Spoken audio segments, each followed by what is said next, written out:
Be strong.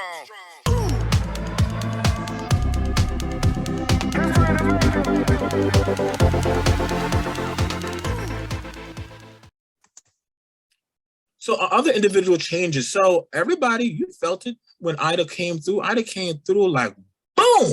It was a surprise, Essex County, Union County. It was just a crazy thing. So there's a tax deduction for casualty loss for federal disaster areas. And we are able to take that on the 2021 return because we were in a presidential disaster area in the state of New Jersey and New York. If you took money from insurance or FEMA, it has to reduce that deduction. But these are things that are going to be deductible. So how it really works is in the past, if you had a casualty or loss, you could have took it. But when Trump came into office, he changed the rules saying that it has to be a U.S. president declared disaster. For example, I had a rental property in Newark and it caught fire.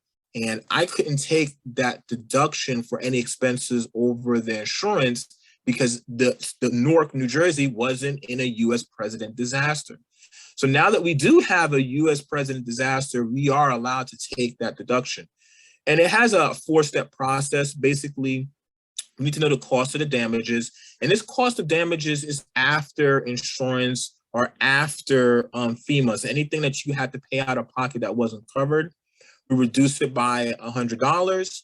And then we have to take 10% of your income and reduce it even again. So in this example, if your basement got flooded and you had to do $20,000, FEMA covered $10,000, you cover the other $10,000 and your insurance really didn't come to it because you didn't want to bother them for some strange reason, you can get an $8,300 deduction.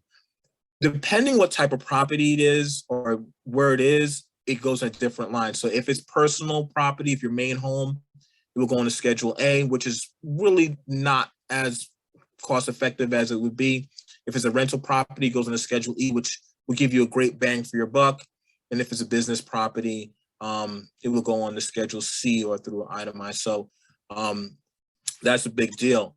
So in the example we showed you, this is how it would work. So how it would look, just like how we showed you the other time, if a person had it, it would come on the itemized deduction.